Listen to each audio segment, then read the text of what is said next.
Hey everyone, Dr. Dan here. Welcome to Hello World with Dr. Dan.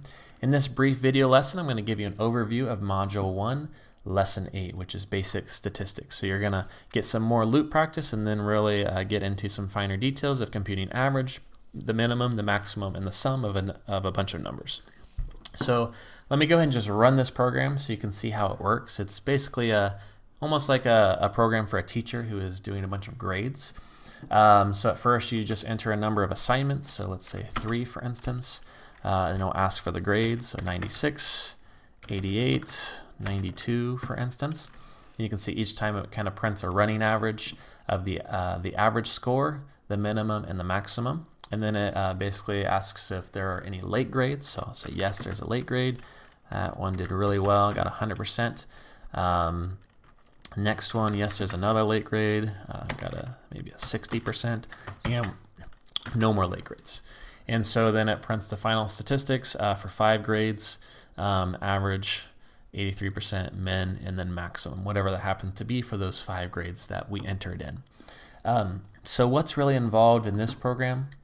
We're going to get, again, some more practice with the different loop constructs, so a for loop, a while loop, a do while loop.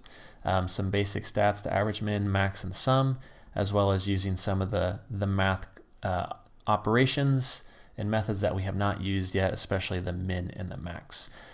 You will see things like late penalties, so late penalties will be factored in here. Those extra 2 grades we entered were actually penalized. You'll see down below some formatting of the grades with 2 decimal points, for instance.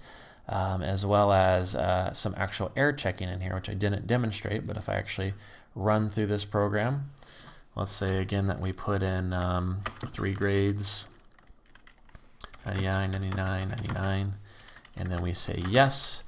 This time if we enter in a grade like 120, it'll say grade must be from 0 to 100, so have to enter it again. If I give it a negative, again it will ask me to make sure I get a valid grade in there.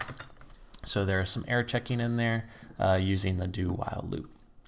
So again, starting to build some real programs here now that we've got a lot of these basics. So encourage you to check out hellodrdan.com if you want to really see how a program like this would be created from scratch and really step through these things one by one. I think it's one thing to be able to look at the code and kind of see it working. It's another thing to see how you would actually create this from scratch and kind of that debugging process. So I encourage you to check that out at hellodrdan.com.